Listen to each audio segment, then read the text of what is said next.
साथीहरू अहिले हामी धुरपाटन घुम्न भनेर घरबाट निस्किसकेका छौँ। अहिले यो रुद्रुङ डाँडा भन्ने ठाउँमा पुगेका छौँ। हामी धुरपाटनको यात्रामा निस्केका छौँ।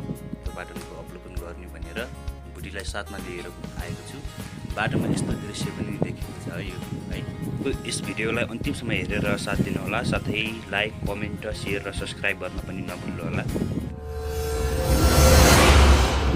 माई गड गाइस, यहाँ हिउँ परेको रहेछ है, बिलाएको रहेछ। अलि पहिले नै परेको रहेछ हिउँ नबिलाएको रहेछ। मेरो बुढी फेरि हिउँमा खेलेर मस्त छ क्या। ल हाई भनिदेऊ त हाम्रा दर्शकहरूलाई। यस्तो चिसो रहेछ क्या है। अहिले हामी यहाँ धुरपाटनमा प्रवेश गरिसकेका छौँ है। यो धुरपाटनमा यति चिसो रहेछ कि हावा चलेर माई गड ठ्याङ्ग्रिएर हैरान भयो गाइज। यो धुरपाटनको यो फाँटहरू तपाईँ देख्न सक्नुहुन्छ। यो उत्तर गङ्गा बगिरहेको छ है। यो चाहिँ धुरपाटनको फाँटो है। यो धुरपाटनको फाँटो हो। पारितिर हिमालहरू छ यो पूजाघाटको। साथीहरू, बर्खाको टाइममा हरियाली थियो, एकदमै रमाइलो थियो। तर आज त्यति रमाइलो छैन, किन भन्दा यो समय सबै सुक्ख भइसकेको छ। योभन्दा अगाडिको केही क्लिपहरू तपाईँलाई म देखाउन चाहन्छु।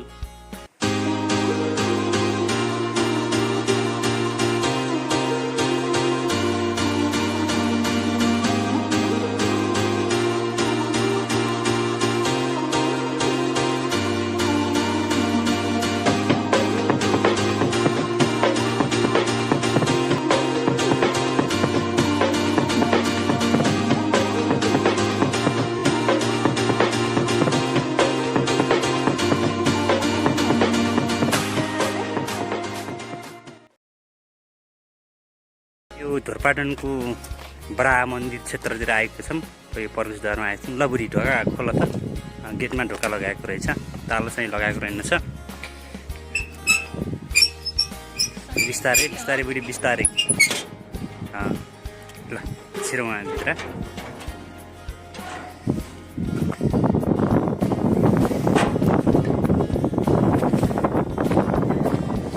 ल फाइनल्ली हामी यहाँ गेटभन्दा भित्र छिरिसकेका छौँ। फाइनल्ली हामी यो धुरपाटनको बडा मन्दिर क्षेत्रमा छौँ है। हेर्नुहोस्, यो बडा मन्दिरको एरिया हो यो। यहाँभित्र मन्दिर छ अनि यहाँ बाहिर धाराहरू छन्। यो चाहिँ धुरपाटनको बडा मन्दिर हो। बडा मन्दिर क्षेत्र छ है।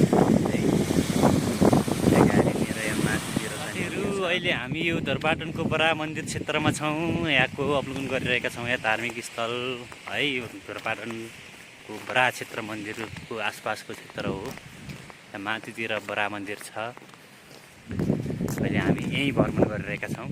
हामी अहिले यहाँ घुम्दै बुढाबुढी है मनोरञ्जन लिँदै रमाइलो गर्दैछौँ। तपाईँलाई म यहाँको दृश्यहरू देखाउँदैछु, हेर्दै गर्नुहोस्।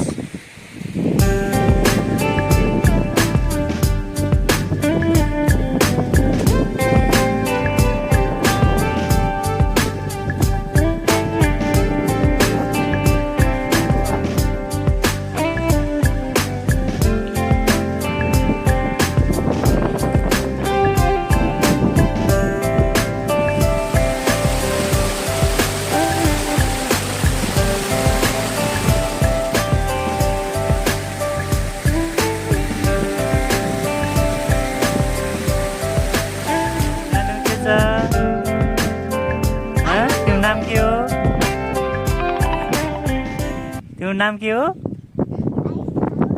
आयुखा। साथीहरू, अब हामी मन्दिरबाट फर्केर खाजा खानको लागि खाजा घरतिर होटेलतिर छिर्दैछौँ।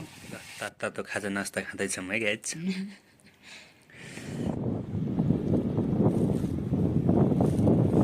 अब खाजा खाइसकेपछि हामी धुरपाटनबाट पुनः उत्तरगङ्गा नदीको किनारै आफ्नो वासस्थान निसेलढोर बाक्लुङतिर फर्किँदैछौँ। ल साथीहरू, अब हामी आफ्नो वासस्थानमा पुगिसकेका छौँ। हाम्रो यस भिडियोलाई अन्तिमसम्म हेरेर साथ दिनुहुने सम्पूर्ण दर्शक महानुभावहरूमा फेरि पनि हार्दिक धन्यवाद। आगामी दिनहरूमा यस्तै भिडियोहरू पनि आउने छन्। कृपया साथ सपोर्ट दिनुहोला। हवस् त।